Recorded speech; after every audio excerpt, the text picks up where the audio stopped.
Tewera kweseka Henina titakobo simira Ono tondera Kodefira Hipo pamchejeko Weka upari Iye Jesu ande Tonga mina Ide murenda resa Go watesa Jesu Harishama Shamariade Henini dotonde Raka Mari Do farina Otemo wake Henini donade Tungamire Orurorwaka Wakaneka Hirona Eresa Bakavari Iye Jesu wande Tongamire Ide murwende wese Gowatese Jesu Harishama Shamariade Hamani dotonde Rakavari Dino famba Desengas Enendo farana Cristo pecho Ondo simina Enene chavana Rio Shamaria Yabakavari Jesu wande Tongamina Ide murendo resa Go watesa Jesu Harishama Shamariade Hamani dotone Rakavari Toda kwasai zvakare pachirongwa chino chepadare tinoimba muri kukomborerwa nemaprograms ari kuitwa pamandara online. Kune story inotaurwa pamusoro pemhuka dzakanga dziri pane imwe nzvimbo hanzi makare kare uko pane ka storyline kari apa ndati ndiudze daro ainowa kuti hamukazivi. Saka hanzi mhuka idzi dzaida kugara dare. Saka mhuka dzese dzaenda kunoungana padare ndokubva huku yanzi akuhandeka kudare zvikanzi ano inini ndabatikana pane zvandiri kuita asi zvose zvamucharonga ikokoko because yange iri nguva yenzara. I agree with it.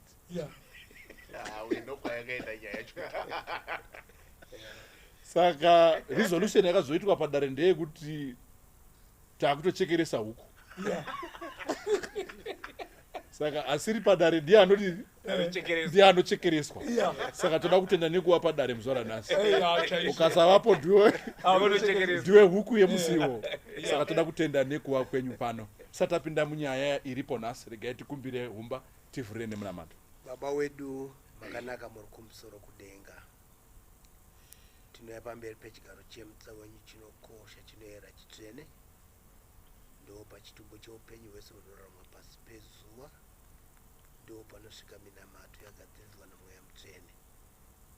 Dare rava pano. Vateereri varipo. Nyaya dzakatekeshera. Tokumbira mweya mutsvene kuti utitungamirire. Najesu akatufira pamuchinjikwa. Amen. Amen. Amen. Tinotenda. Samaiti. Uko. Samaita. Uko. Nyati. Umba. Nyati. Aiwa tiri munyati bacon. Kubva maita bacon kudaro zo. Aiwa ndo zvazvinoita. Gatange pamuzukuru wanooreka. Mukwasisa watereri. Makadi wadiwa watereri nemi watareri. Ndini muzukuru mukuru weshumba Nyamuziwa. Muzukuru wanohoreka. Of course wedu nekuda kwekuti waMarieni waibva kumaungwe. Tiri wazukuru weshonga nana humba. Asi tiri shamwarozo dzana gonezi. Ende tichishanda nana Samsung kudaizvo. Tinotenda zvakare kuti tasangana pano pachirongwa. Rambai muchikomborerwa ndiwo watereri. Ana Nyamuziwa ndiwo wanokaimba iyai. nanangwaru wawanda Nanangwaru wawanda. Ndo vari kuimba dzese. Ndimufundisi ndoda kukwazisai vateereri pachirongwa chedu chepadare. Mufaro wangu mukuru kukuzivisai kuti ii ndinoitwa mupunga muera moyo ndiri gono ndinopindira sangano repamandara SDA Church. Ndiri murume wemudzimai mumwe chete uyezve ndatova nevazukuru vanokwana kuita 4.5. Saka ndiri kufamba nebhora. Mwari vakukomborerei patiri kukurukura nyaya dzepadare saana baba tichipana mazano. Uyezve chimwe chinonyanya kutifadza ndechekuti tiri kuwana feedback. Nyaya dzedu zhinji vamwe vanombobvunza zvikanzi ko misoro yenyaya dzenyu iyi munoiwana kupi? Tikati aiwa misoro yenyaya inonyorwa nevateereri ndo vanotipa nyaya yavo. Isi tongozoisa manzwi pamwe chete kuti nyaya yacho itambirike kuvanhu vanenge vachinyora. Saka vari kunyora rambai muchinyora kwatiri, tinozvifarira tichikupaiwo feedback. We hope kuti zvatinokurukura zviri kubatsira mhuri dzanyora nemhuri dzakateerera nedzisina kunyora. Tinotenda. Ini ndinonzi Charles N Makombe, ndiri weumba mubarwe Nyanguru Tendera Wano. Nhasi unoda kumbokwazisa wana wangu uyo ari paSouth Africa nemhuri yake, Jean ari paAustralia apo nemhuri yake. Ndira kukwazisawo futi my wife nebasa rakanaka raari kuita pamhuri. Mwari akukomborere murandakadzi Lydia. Unodiwa. Hallelujah. Hallelujah. Amen. Munobva upiko? Azvina basa ini ndiri muzukuru wahumba Alright. wangomhoresa ana mai ninowo chete vanombobatana sekuru Kada. nevamwe wana ndo vachuza nhasi avo. time. Nekuda kwenguva. Otherwise ibhazi handizi. Ndine vazukuru 11. Ndikada ndataura izvozvo. But ndatotaura kudhara kuti ndaane vazukuru 11. Amen. Makadini vateereri ndoitwa Tsikada, Gardner Tsikada. Ndobva parusape apo nyika nyoro mutungagore. Imi makaropafadzwa. Ndoda kukwazisa hama dzangu dzatoramba achisangana nadzo. Pane vanonzi Chakawa ari kuUK uko vakambonyora vachitaura appreciation yeprogram iyoyo yananetsai Gava. We thank you so much for keeping us informed of how this program can be better. Mwari akuite zvakanaka. Nhasi zvateichidzidza, criticize, come back to us and help us to become better and to improve. Amen. Thank you so much. Ndinoitwa Mudoni Gospel, ndopindira paMandara Church ndichibva kwaRusape, nyika inodiwa naMwari. Saka tinoda kutendai maviewers. Toda kutenda zvakare vanenge vari live comments for the criticism, for for the support and everything, different views zinobuda nedare. Tinoda kutenda naizvozvo. Musoro dwenyaya nhasi uri kutiwo vana vanoda amai, vana vanoda mai, vana vanoda maiyo. Vanoda mai wavo.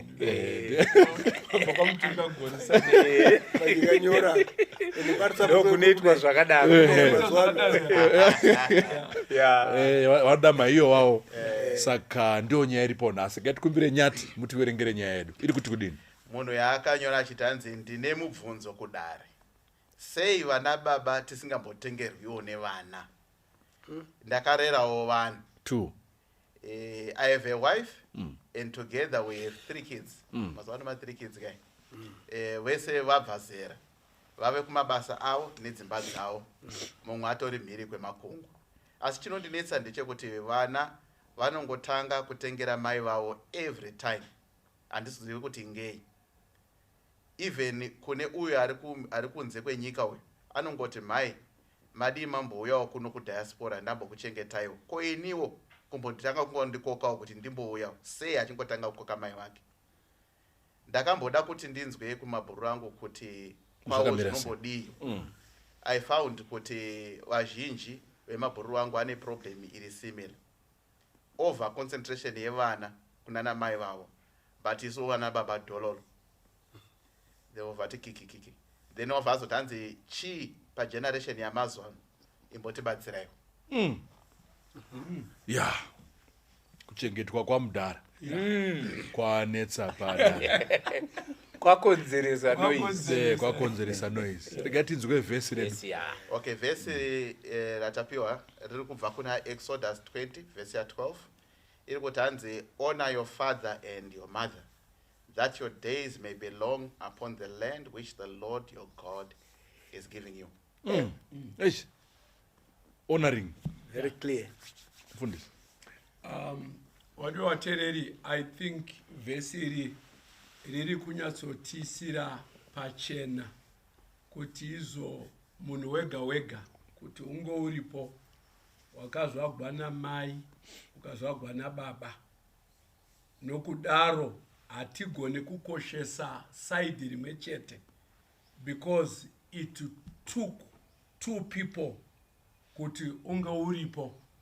naMwari muurongwa hwavo hutsvene wanoona chiri chinhu chakanaka uri mutemo kune wana kuti pangidzai kutya, pangidzai kuchengeta vabereki, pangidzai kukudza vabereki wenyu wari wairi zvakakwana. But of course generally we know kuti when say kudza baba namai riri kutaura nemacontext inogona kunge iri broader than that, kusanganisa ana sekuru, madzitezvara, ana mwene, everybody comes in the equation.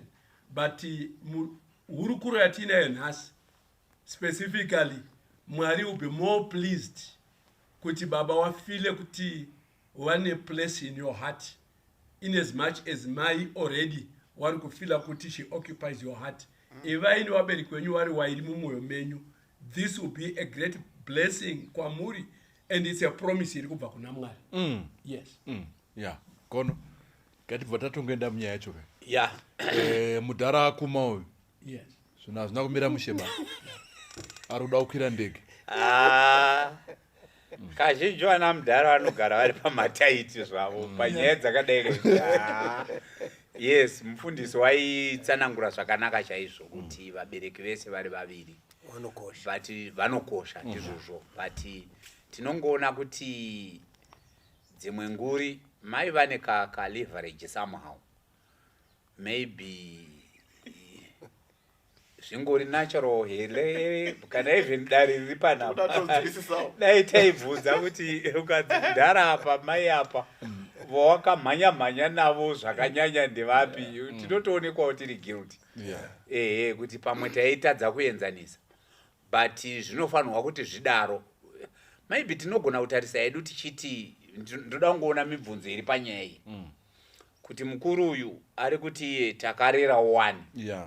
And unoona tuma social media inotaura twakawanda, kune tumanhingi twakawanda tunoti vana baba potaiwo muchitozvichengeta nechikonzero chekuti during your early years mune muri kungomhanya muchiedza kuriritira mhuri, muri kutsvaka imba, muri kuti vana vaende kuchikoro, nekuti iyo responsibility yavo.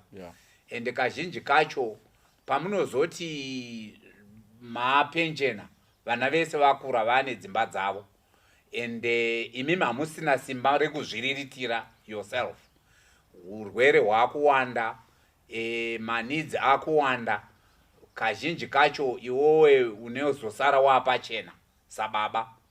And mai, because of her flexibility, I guess, mwanasikana akusununguka, mwana anogona kuti mai ngavauye nokuti vachandidzidzisa kurera mwana minapukeni nezvipi, vanogona kumbopota vachipinda mukicheni, iwo unobva waona kuti pese ipapapo pamwe haukwani, then wabva wava ndanda kuti useless burger uya wazongova hauchina value, uchaneta watova more of a burden. Saka zvotadzika kuti udaidzwe nyore. I remember mukuru akambotaura ndichitaura hangu ndiani because anga ari very close. Vari kutaura havo vachiri in their early years, vachine vana 1-2, zvikanzi atadi kuramba tichidevelopa kumusha. Ndimai vaitaura zvikanzi nababa inini zvekudevelopa kumusha handidi, tovaka hedu imba mutauni, because kana vana vakura vazova nedzimba dzavo, iwe unenge wakungopedza time uri kuvana vako inini ndiri kumusha. It's better ndinge ndiri mutown muri nane because at least ndiye ndichitengawo newspaper ndichionawo zviri kuitika munyika. Saka that problem iri kutaurwa nababa ava it's real. Let's admit. Yes. Let's not skate around it. Okay. Inowanika mumhuri zhinji in the majority. Kunewo shoma dzinoedza zvachose kubalanzisa kuti baba vanoitirwa zvavanonga vachidawo, mai vanenge vachiitirwa zvavanoda, but in the majority of cases baba is always sidelined. Yes, Umba. Vatana vedu. Ndira kutsinira zvinotaurwa nevarume ava. Varanda of course. Kuti uwepo ndimai nababa. Mai havagoni kuita mwana wega. Nidza baba vangagona kuita mwana wari wega. Zvinotsvaga vanhu vairi. Kukura kwako zvakatsvaga futi vanhu vairi. Kubudirira kwako zvakatsvaga futi vanhu vangani vairi. Saka mupfungwa dzangu ndiri kuti yes, mai kana waita mwana sekutaura kwezvaitwa naGono, yes, baba mai vanogona kuya kuzokubatsira, asi baba ungawawe mupikicha nguva dzose. Paunofona, by the way, kune vana vanofona wotaura namai, wataura namai for an hour or so, ozonzi baba mumhoresa baba Mose baba wenyu vari pano. Vate vari pana after an hour havataurwi nezvavo. Saka ndiri kuti wana balansisai nyaya idzi.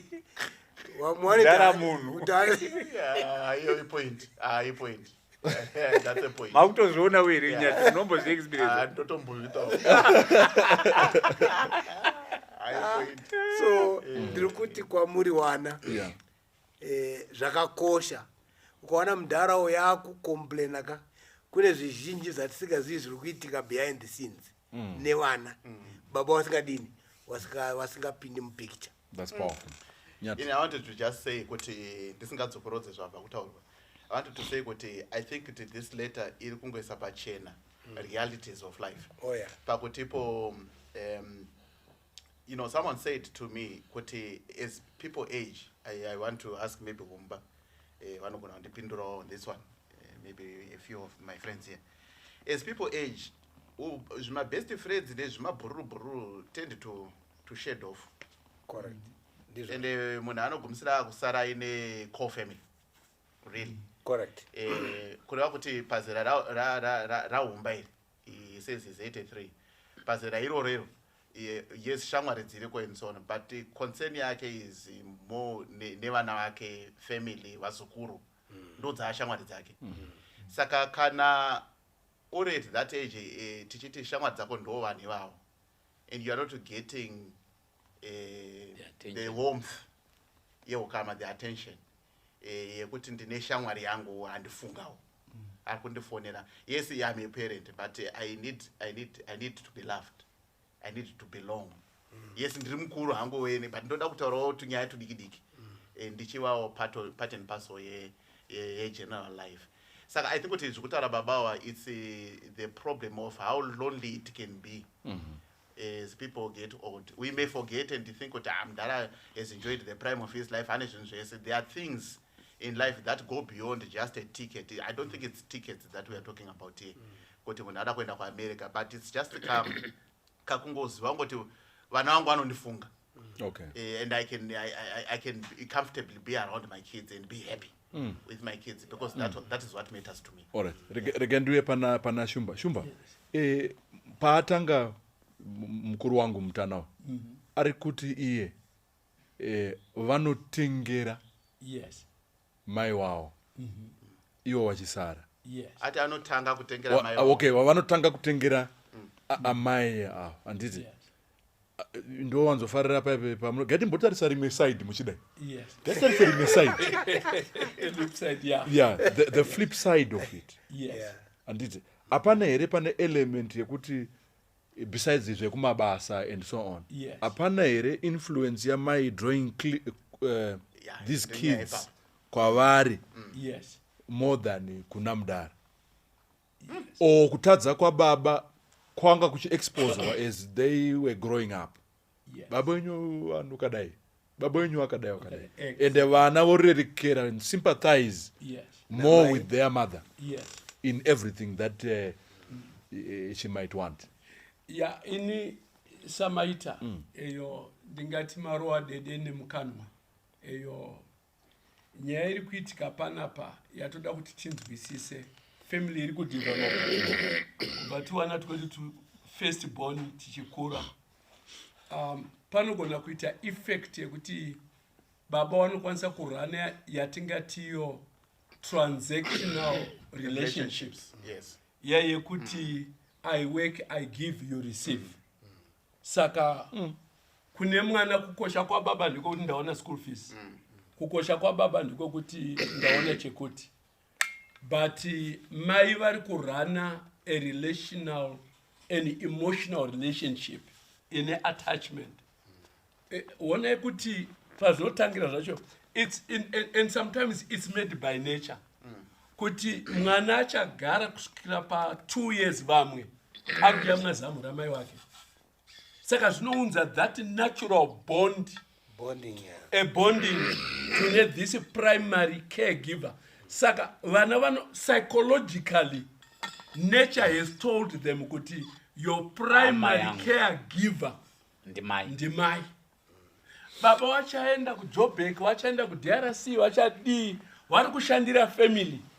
But munhu ari kupukuta vana, ari kugeza vana, ari kuchema nenzara dzevana, ari kufamba nevana on a day-to-day basis, ndimai. Saka muchaona kuti relationship yevana namai iri kutangira pazamu. Are you getting the point? Yeah. Yondopinda mu old age ichisimba kudaro. You get the point? Baba sezvi kutaurwa na nyati kuti baba vanogona kufila lonely and what have you. Yeah. Wakufila lonely because his world is becoming smaller. But otherwise he was not available. He was too transactional than he was relational. And as a result, wakudya zvawakakohwa manje. But I want to also think and balance it out. Sorry, that jump on us. I think it's chair Pastor Ngwari. Wagara pa chair isiyo. Taurezi. Inandwango nditi pamwe pacho it may be the environment inogona kupusha that kind of poverty around us may push the father to be responsible and to go and look for exactly things. It's not his fault. Yeah, he may not necessarily be saying that I don't want my family. I would end out there to look after his family. He loves his family.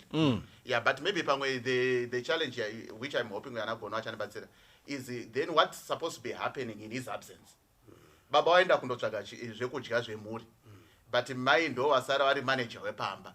What is supposed to then happen in the absence of the other party so that the household remains with a bond it is strong for all parties wemumba. Even though even if simple, yes. Inda ndiri kuda kuti this is pane ambotaura achiti ndofunga ndinyati vati realities of life. Yeah. I think pa relational yataurwa namufundisi netransactional haizvizombofi zvakafanana. You can't be in both worlds. Yeah. Reality yeupenyu haitombokubvumiri. Nechikonzero chekuti kana waswera kubasa waswera uri kubasa. No matter how emotional you want to be, you can't be. You can't. Kana uine ma-deadlines yekuti toda kuti timite kuti tikwanise kuita board meeting mangwana. Unotorara wakagara. Mai wachitondorara. Endi zviri normal. Unotomukira makuseni uchienda kuprazi. Mai wachisara wakarara newana wachiwabikira wachitobikirawo newe. Hapana chakaipa, hapana ari kutengesa umwe kana kuti ari kuignore umwe. Umwe neumwe ari kuita role yake. Ukasatozvidaro zvinotonzi baba wenyu vanoswera vari pano munoti todyei. Is irresponsible. Yatopidiguka nyaya yacho haitambiriki yakadaro. Saka ndiri kungoona sekuti panongodawo a recognition yekuti iyo ndo ma-roles acho zvaanotoita. And handifungi kuti wana baba tingatombokombita nekuva very close nevana naana mai. We can do our best. Let's say dare rinoti do your best. But even your best will never match the mothers. Because you never breastfeed for 2 years. capacity yacho hauna zvipo. Hauna equipment. Ehe, matools acho matools acho hapo. So as a result ndoda ngodaiwo panyaya yababa kuti tibatsire tipinde munyaya. Yeah. And I think takuzoenda kundotengera the physical things. Yeah. Ngatiedze zvachose kubalanzisa. Exactly, that's where I was coming. Yes, ngatiedze kubalanzisa, baba vanotengerwawo kasutu kavo, mai votengerwawo hembe yavo, votengerwawo zvichingodaro. Nekuti vese vari vaviri vane role yavakaplaya mauri. Now unotadza even nhasi unoyi ndikakuvara ndika-experience something unozoti my way, hapana anoboti baba way. Ndo zvazvitori. Because mai has become me. As it were, because of what he did. But kana takuzotarisa vanhu vakuru, ngati appreciatewo zvakaitwa nababa. Yes, zvinogona kunge zvisiri emotional as we would want it to be, but role yekuti vakandiendesawo kuchikoro, vakanditengerawo hembe, vakandidzidzisa, pavanga vari available, vairatidza rudo rwavo in the best way he can, ngati appreciate. And mai same ndoda kungoita allude kune nyaya yataurwa naNyati. Ndisipo ndiri kuenda ikoko kundongwavha ndaenda kuDurban, ndaenda kupi nebasa, mai vasara vari kumba, ngavaone kuti space yababa inongorambawo iripo muhana dzevana nemumhuri as a whole. In other words, muri kuti ana mai chitibetserai. Exactly. Kuti vana vatide titengerwawo hembe. Exactly. Samaitaka mawedza wachuza nhasi uri kupisa. Kuti ngavati takutouya through. Takutouya through bana.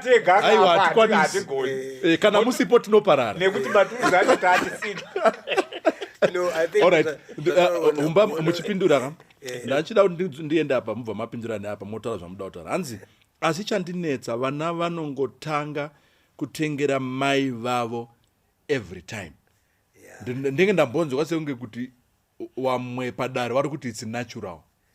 Ndienda kudzoka yataurwa naGono. Tsenge ipa. Yeah. Yataurwa naGono. Uye topagadzisa sei kuti vana ava vasaite izvi. Nganimboenda muBhaibheri. Muchatondera ndiRachel nevana vakavo. Uyo wababa nesupu.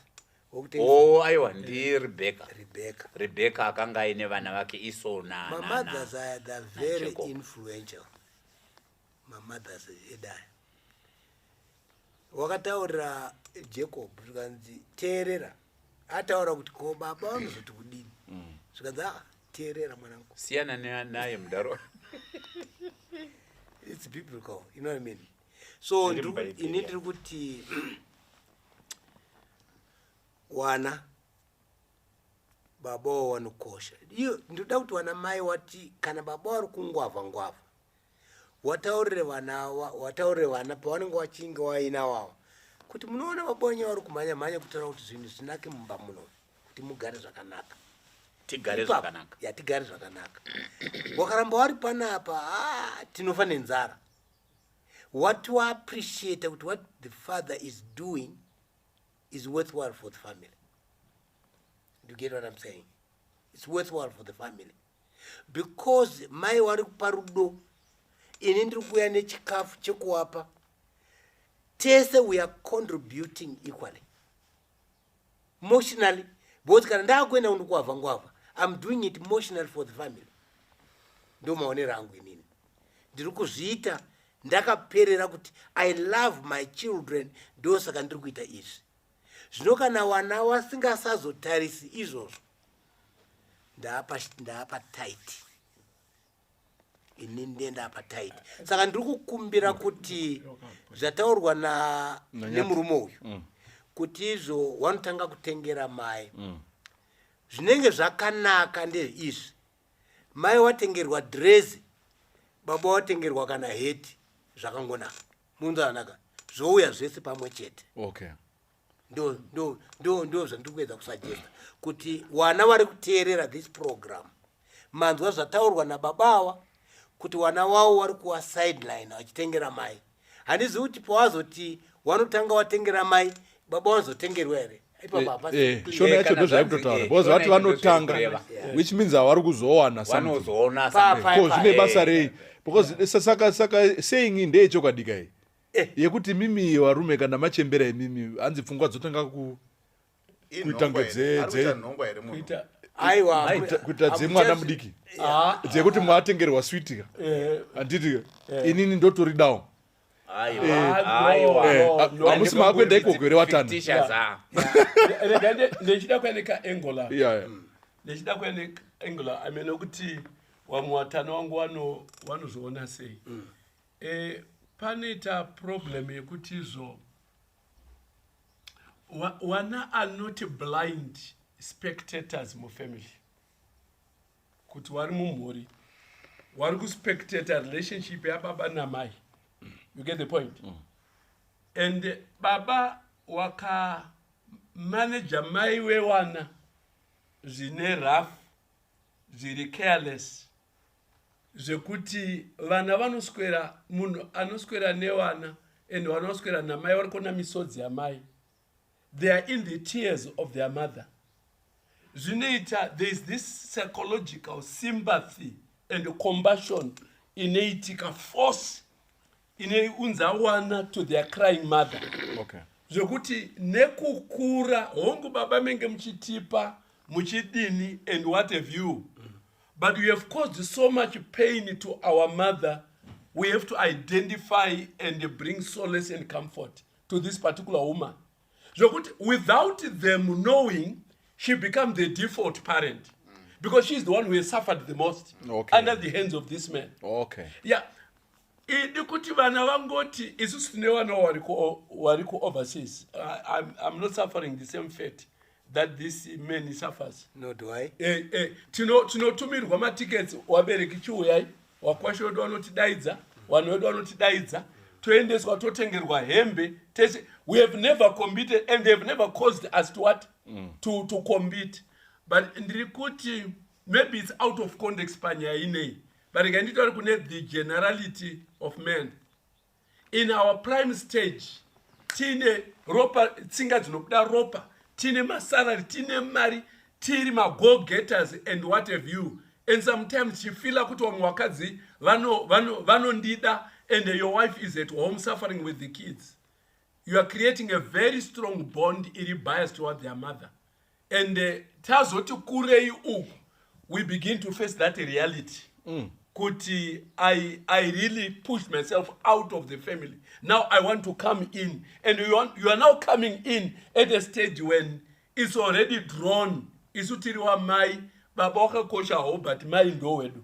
It's very unfortunate. It's part of the reality need come open you. Not in every case, but it also, when you are careless with the mother, the children will sympathize and cry with their mother. Okay, ndanzwa pastor vari kutaura kuti on a sympathy and on an empathy level, there is naturally going to be that response because by proximity vari kuteka time nevana. Exactly. And the same argument and then ndamboita pekutanga papa kuti baba rutsvaga a friend, yet in the course of life the friend to these children was the mother. Exactly. Saka mai pavaigona kuenda kunasiswawo kune munin'ina kuna bhururwa uchindochema matambudziko. Maybe not really abuse. Exactly. I'm not going abuse. I'm hoping there's no abuse in this one. Okay. Yeah. It's just general hardships of life.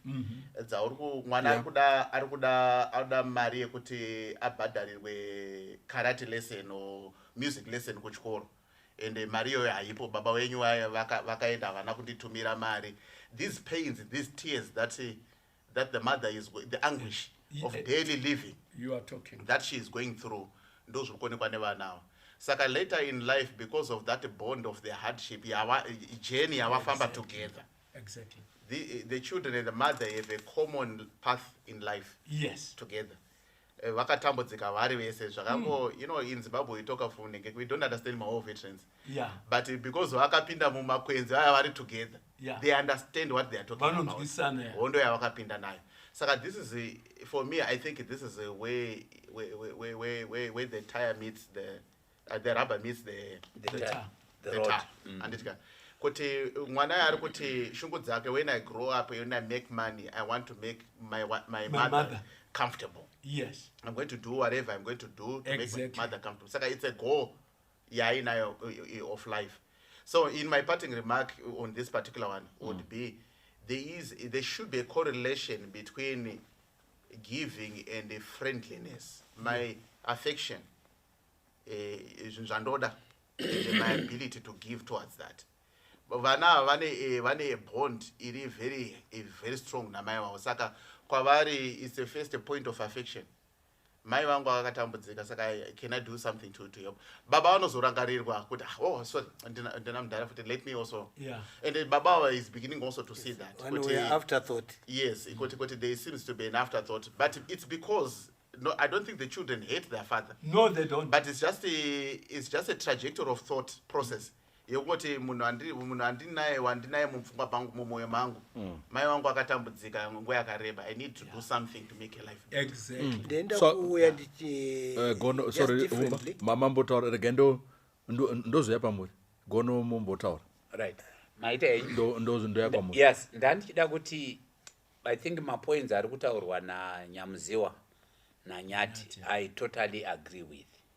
Kuti usually even matare anotonga dzimhosva, they tend to lean towards the weaker, Weaker vessel. vessel or the weaker individual. Weaker in the sense yekuti ndiye ari victim, pamwe haana simba racho. Even pakaita nyaya an adult nemwana mudiki, vanhu vanotanga kusympathize kumwana mudiki. Okay. In other words, mwana mudiki iwo semunhu mukuru ungadai usina kudai, even mwana akanganisa ungadai usina kudai, nekuti ndiwe wamature. Similarly baba namai, when things go wrong, kazhinji kacho obviously vana vanotarisa kuna mai who is a weaker vessel, as we have said. Yes. So that becomes a very natural trajectory. Pandani chida kuti ndiite come in with another angle, ndiye kuti iyo kana zvadaro manje, whilst ta accepted that reality, how do we as now adults do we try to balance? Right? Because pane cases are extreme yekuti vana they actually hate the father because of what he did, and now he is helpless, he can no longer redeem himself. At their mercy. Yeah, that is extreme. Thank God, in my case, andina hangu experience yakadaro, but I have heard, I have seen, I have witnessed where vana actually hate their father. Yeah. Kwavari kuvapo kwavo nekusava pavo Hazvina basa. hazvina basa. It makes no difference. Vangori baba in nominally, havasi baba vekunzi he is my father. In that hatina rudo, hatina basa navo. Vamwe want to try kutomukaurisa mudharaunda at that age kuti now this is your turn. For you avamboshandisa term iyoyo yekuti it's now the time to reap what you have sown. Time yekuita payback. Yeah. Saka yakadaro is one extreme. Kozouya another scenario where baba namai vaidhonzera pamwe chete. Right? Vachidhonzera pamwe chete, baba vari kuita kwavo, mai vari kuita kwavo.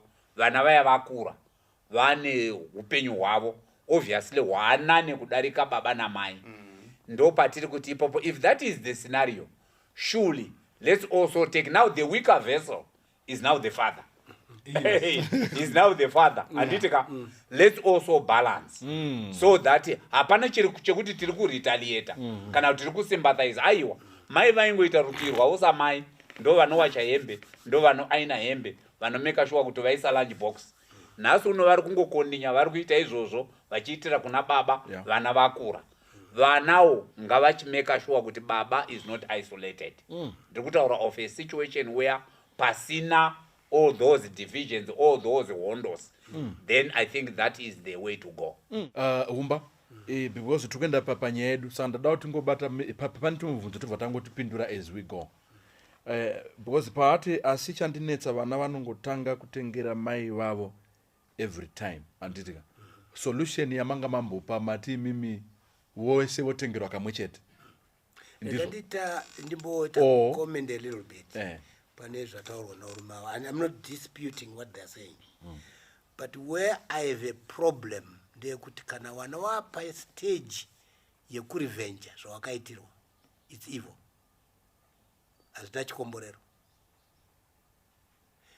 Mwana ita chete zviri correct iwewe kuti wane zvikomborero zvako kuna Mwari. Why should you have this idea yekuti I want to fix my father? Why?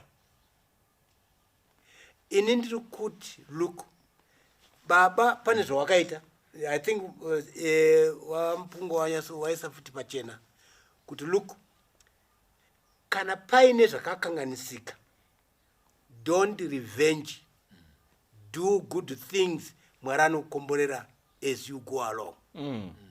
This is my advice. Nyaya yekuti yes baba wakatadza, tinotadza every day. Iyo nyaya yetiri kutaura iyo iyi, ngatimbotaura fair kuti even yataurwa naGone yekuti apa hapana chakamboitika tiri etipana mai kusvikira vana vachikura, but zviri natural ndezvekuti vangoda mai wavo. Pinda ini handina chinda kwawatadzira, but vanongoda mai wavo. Ene ndinotora izvi nekuda kwebonding yataurwa napastor, handiti ka? Because 1-2 years achimuyamwisa, that bond they're is talking pretty together. It's strong. Paunoita maruns even mimba chayo. Yeah. paunoita maruns eschool Plus ndimai 9 vanondotora munzwanaka Okay. panondotenga kutengerwa wana ndimai vanenge varipo, even baba waisa wapa mari, but mai ndo vanodini vandotenga, so they're always together. You know what I mean? Ndiri kuti inini zvakadaro mai vari kuita zvakanaka, baba vane zvavari kuitawo zvakanaka to provide mai kuti vandotenga imotengerwa hanzvere. Don't say kuti ndakatengerwa namai, baba havasiri in the equation. Okay. Nyaya yendaramba yendati it's Yemuda not kuemphasize. kuyenda kuemphasize. Don't revenge kuti baba wakati zvakati, it's not your business.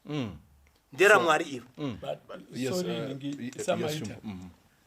Nemi watereri tinotenda. Sorry, uya anomuda kuti humba pa point iyi vaadresa nyaya yacho vangoti ivo in his view ndozoda zwa yenyu vati in his view panotengerwa zvinhu ngavangotengerwa Wese kana mari yacho iripo. Style, Yeah.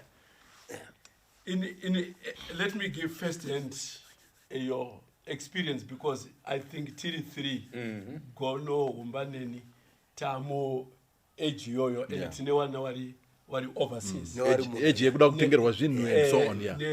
Nevana vari muno. Yes. I don't know. I could be wrong. But you can check this from my children, Rachel, Nyasha, and Cecilia. And these seven avangu under obligation to do me something because waitira mai wao something. Yay. Wakatengera mai wao phone. Anditomboise ndangariro yekuti ko yangu iri kupi. Ndinofarira upenyu neukama newana wangu huri spontaneous. Kwete huri transactional and calculative kuti mazoda ko inini wacho mandisiya papi. Ndinoona zvichindi burden unnecessarily and ndinofunga kuti ndikapa that mentality kune vana havachazviite out of love. They are now going to do it out of duty. Kuti mudhara munomuziva matengera mama Mother's Day. Are you getting the point? Chero Mother's Day. Moto watengera something. Look at that. Yeah, moto watengera something. So pane principle yatagara nalizi. That's powerful. Yatakawirirana from the word go. Ndekuti atidi cooperate under the principle yesameness. Kuti kwa baba ngwaru na mai ngwaru tikawatengera pasuru iyi. Kwa baba na mai tomu ngatibatatetawo equal and opposite. So that is zingoramba balance. Saka nini I want to leave it to my kids. Kana watenga. Kana wasina awana. Ini chandinoda in old age. The thing that I need in old age. I keep telling my friends, I want to be financially able and not depending. Amen. ndoda old age yandinopa vana mari nevazukuru vangu mari not kuramba mazotengera maishe regai ndiite zvangu kana musina kunditengera hamuna chikwere ini ndonogona kuzvitengera ndega. That's the kind of life I want. Okay. And ndofa ndopa ndau ya paya paya ndinopuwa mukana aiwa ndanzi ndisimbidziri chimondipuwa gosi sorry matyisidziro aiwa ndavurudzirwa ndega nditaure. I think the point yataurwa namufundisi it's very correct. You'll be surprised ndiri moimo mofu. All right, thank you Nyati. Nevana vanoshanda. Thank you Nyati. Thank you Nyati. Regai nditi inini point iri kutaurwa namufundisi na nyamuziwa panapa it's very correct. Vana hativakudziri kuti vazotipa handiyo aim yacho. Tiri kuda in fact what we even expect ndekuti vave neupenyu huri nane kudarika hwedu nekuti each generation inofanirwa kuimprove. Inini handifungi kuti nditi kana ndakakwira ndege ka3 ndoti mwana wangu dai akwirawo ka3 aiwa ndoda kuti iwe utokwira kamiliyoni because ndo generation yenyu. You must go to places which I haven't gone to. You must meet people that I have never met or will never meet. Time yanguwo ndakatorirawo panguva yangu iwe. That was okay because that's what I don't compete with you. Neither do I want to compete with my wife. Tato acknowledge kuti mai vanogona kuita certain things but we are complementing each other. Saka vana kana vachitipa ngavatipe out of their love. Not because tikasazviita tinozviwanira chituko kana kuti aiwa. It's not that's not a relationship. And I like your last point. I actually emphasize when Amai mpunga kudarika what I do. Although we are in total agreement. Ndekuti isusu ngative ine Mwari ngavatibatsire tinge tiine means dzekuzvichengeta because vana ava they are still developing. Vamwe vava vachiri kuda kutenga dzimba, vamwe vava vachiri kuda kuendesa vana kuchikoro, vamwe vava vachiri kuda kuita this and that. Hatidi kuvabhedhena. Ngatifanire kuva capable of doing it. Kana vava kuitawo because vana now capable also. It's now complementing what we already have as basics. Kuti ndakuda kundienda kwadokta ndofonera mwana aiwa. That should not be. Mwari vachitibatsira. So I have supported you mfundisi. We are in the same league. Mbojambo. Nyati ndofunga kutaura vatana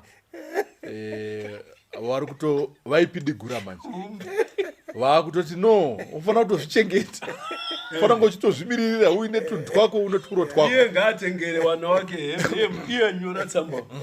Saka nyaya iri panapa ndeyekuti vamboiramba pfungwa yenyati iye zvinozvi vakakuitaura in a different way.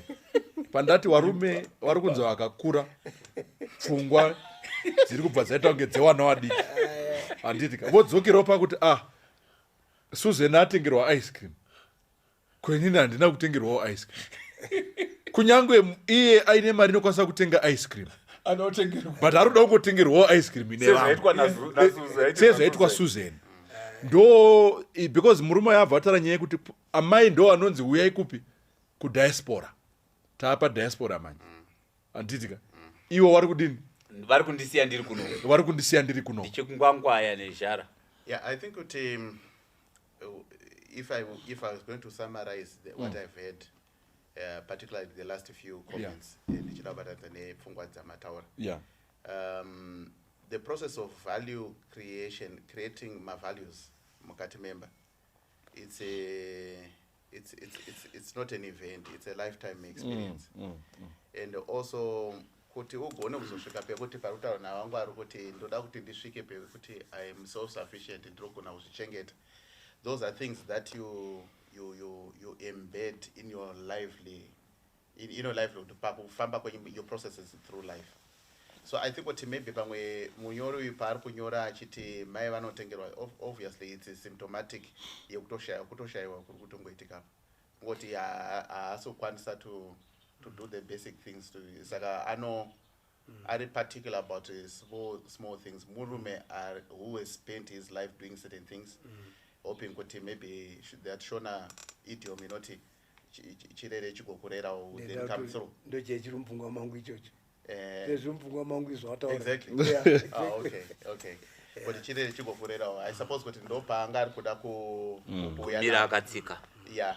But I was going to then say kuti create my values where we honor each other, we respect each other, and we love each other. It's not going to happen simply because you've bought bread, you've bought meat, you've paid fees. Yes. You need time, Pajir. You know, I was going to abuse verse. I know the pastor will come hammering on me, but I was going to abuse the verse. Don't mind reading, Kayo. Yeah. I I wanted to avoid it, but let me share it in the way I wanted to abuse it. Yeah. Jesus says that men cannot live on bread alone. Okay. Saka ndada kushandisa ipapo kuti munhu ararame nezvinhu zvinoattenda to physiological issues chete. Munhu ane ma-emotional needs. Munhu ane ma-social needs. Munhu ane ma-spiritual needs. We are not going to hierarchy them and say which is better, but the narrative yekutobuda ipapa ndeyekuti what makes a person whole is not the physiological side of things chete. And unfortunately, as men, we are caught in that web which we become so obsessed. Parutaurwa naampunga na wangwaru. The flip side yawangwaru yeah. The flip side. Yeah, self-sufficient. You know what that means, wangwaru? It means what for your better time of your prime time, you are away. You want to make as much money to be self-sufficient. To be able to look after yourself without having anyone. Those are right from yes. pensions. Yeah, Saka, if you are going to be making so much money, the flip side is that you are also going to neglect the other. You the can't other be side. in two places at The one other time. side. Exactly. Saka, you can't be making so much money and having also high wellness of the balance is a bit tricky, papa.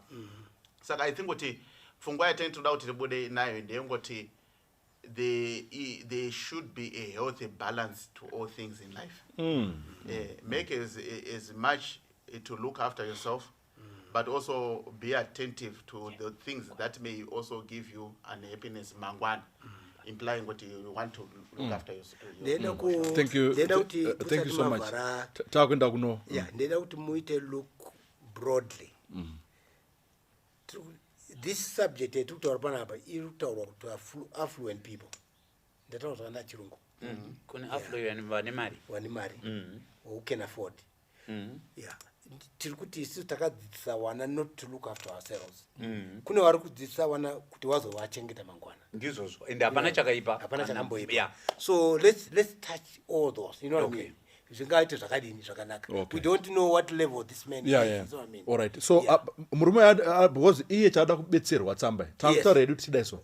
But kwangada kubetserwa nekuda kwenguva yedu is pekutengera amai apa tapakava. Pekuenda kudiaspora ini handimbokokwiwo. The message to the kids is what? Mdara yaroda kumbokokwawo kuenda kudiaspora.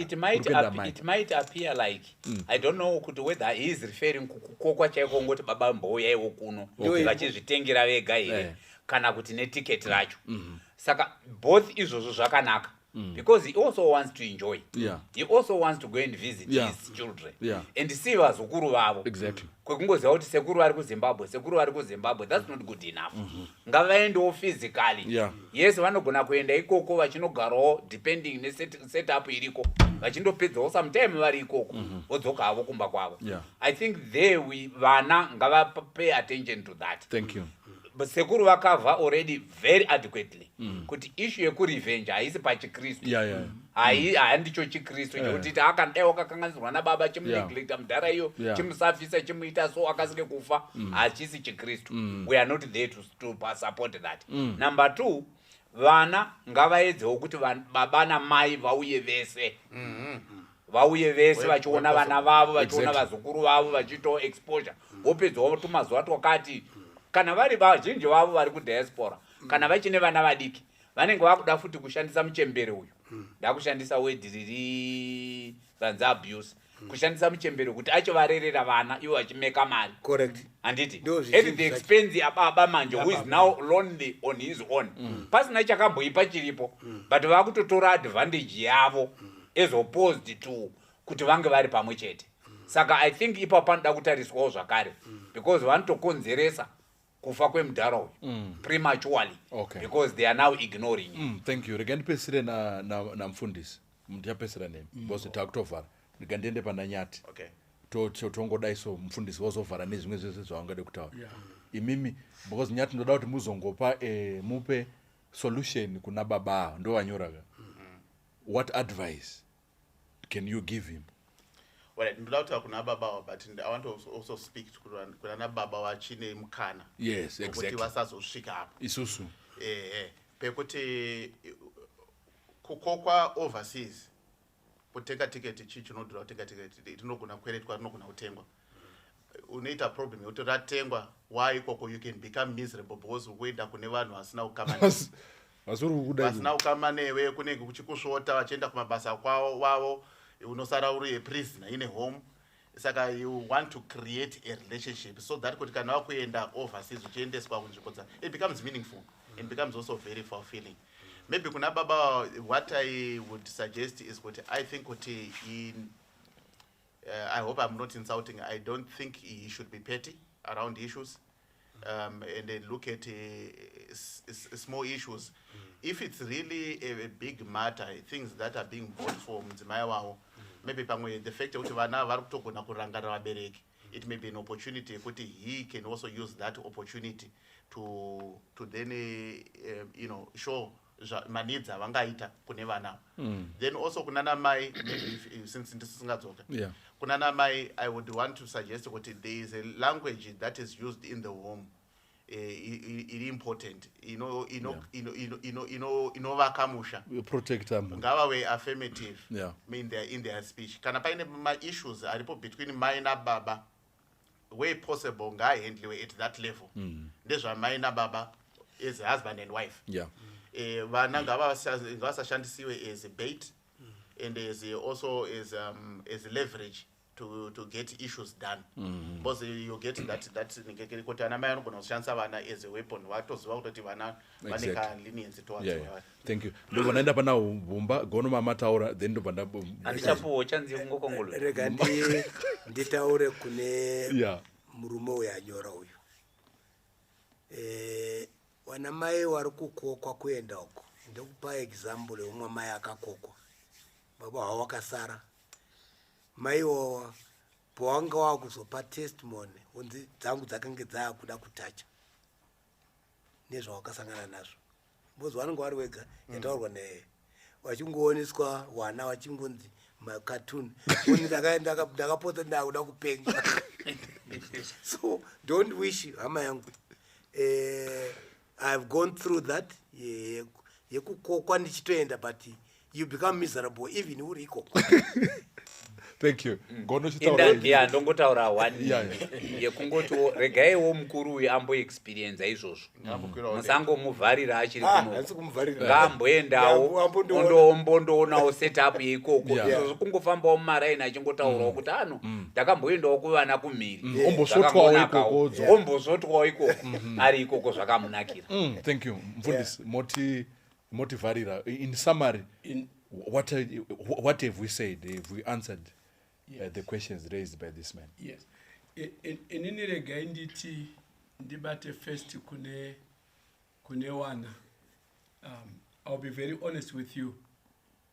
Ndichikura na baba wangu warambana na mai wangu. We were so attached. Kuna mai zvekuti taifungoti baba hawapo. And pane mazera ari so agitated zvekuti kudefine ukama hwamai nababa kunenge kwakanyanya kukosha stereke. But again ndikutaure tazorora tasaumbawo. You get to a point where your father is your father and your mother is your mother no matter what happened. I did not want to show mudhara wangu kuti look tichikura ndo zvamakaita izvi. Taisenza kuBotswana kuti tiri missionaries taibva kuBotswana motikari chitonge chagara pasi nechikafu chababa nechikafu chamai even though warugara nzvimbo dzakasiyana siyana. We made sure kuti we have made a statement kuti kudza baba wako. Iwo baba iwo wakaramba mai wako iwawo. wakudze. Hey. Do everything you can for him to say, this is my beloved son. My issues, it's a mindset. You can delete the past and begin a new relationship with Baba wako. Amen. Take every step to bring your father on board. Forgive his mistakes. And we thought, come closer to your father. If they're there, kanaripo. Kwira indege. Ite baba wakwira indege. Wawena mai. Let him see kuti iye nemudzimai wake chinhu chimwe chete pamberi penyu. Ndafarira point ndatarwa naumba yekuti if you are trying to make a point kuna mudhara kuti ndozva makaita kuna mai saka takukuratidzai, at that point atishamiriri chiKristu. If you are Christians, forgive your father, bring him on board, fambai mese. Kuna baba itaisa mudhara ngwaru. Mudhara ngwaru akanyazonoti wana wangu shopa ndakaramba mai wavo, vana wangu hazvina kuvabata mushe, they are more inclined to their mother and what have you. Ameno kuti akaona hungwaru kupi iwo wangwari iwo wavo. He took the initiative. Wakatora initiative yekuti mwana uri kuBotswana ndiri kuda ndasuwa wazukuru ndiri kuya, ivo not expecting kutengerwa zvinhu kana kuti kudini. He started building confidence and trust and relationship nesu. At the end of the day, Baba wedu was a darling father. And what if you say, Baba, sure chimboforgeta zvekutengerwa zvinhu. Build the relationship newana wenyu. Amen. For now was ukuru muri say, Kolo, where are you? No, I'm here in Zimbabwe. When are we going to see each other? Tambeni was ukuru pa phone, Borise murora pa phone. Musambota ore zvekuti hamuna kutengerwa chinhu. Maintain the relationship. Zvinhu zvichauya zvega. Mwari akubetserei wadiwa watereri nemi munyori wetsamba. Kuzolunga zvichanaka. Build the relationship. Things will come on their own. Amen. Thank you. Yeah, fine. It was.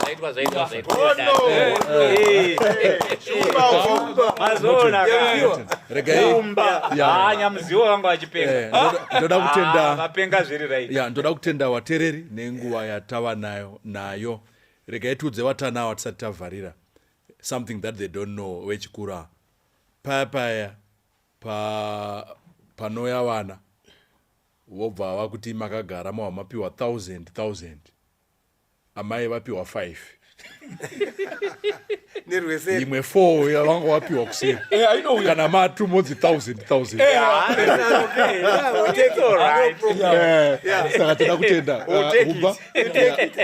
Umba tina matiri. Ngatina matei. Baba wedu makanaka muri kumusoro kudenga. Tambokumbira kuti mweya mutsvene uye pakati pedu. Kuti utibatsire panhau dziri kuuya idzi. Nhau iyi yabatika zvakanaka. Mweya mutsvene wenge uinesu. Wateereri wanzwa. Wakuita dijusi kuti zvivi zvandingaite pane nyaya dzawainadzo mukati medzimhuri. Tinoimba nekutenda kuti Baba wabatsirikana. Ngawatore zano rataurwa rekupedzisira kuti watange kucommunicata newana. Amen. Kana wakomunicata wakubuilda zvakare upenyu hutsva newana. Tinoimba nekutenda kuti Mwari unopindura. Thank you, Jesus. Maita enyu komborerwai wateereri. Tizosangana zvepane chimwe chirongwa chiri kutevera. NdiJesu Kristu tenzi wedu kunamatai. Amen. Amen. Amen.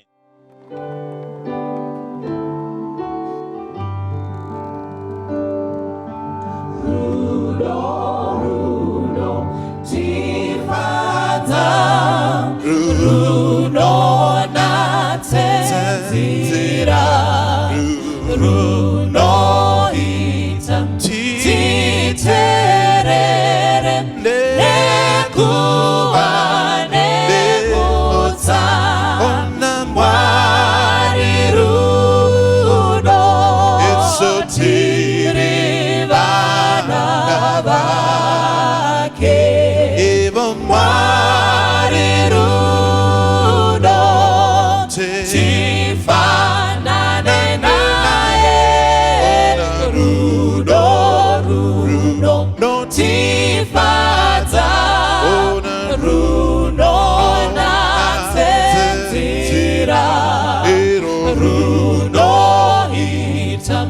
titerere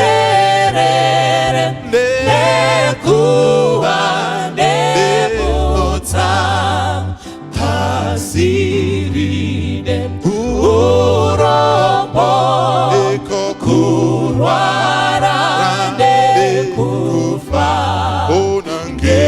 ngerudoti tinobatsira vamwe kudawira evo Mwari rudo tiri vana vake Mwari rudo tifanane naye rudo tifadza rudo natsenzira rudo ita titerere nekuva nebutsa apo basa rapera tatorwa kusoro ngoma yedu tichaimba ndijesu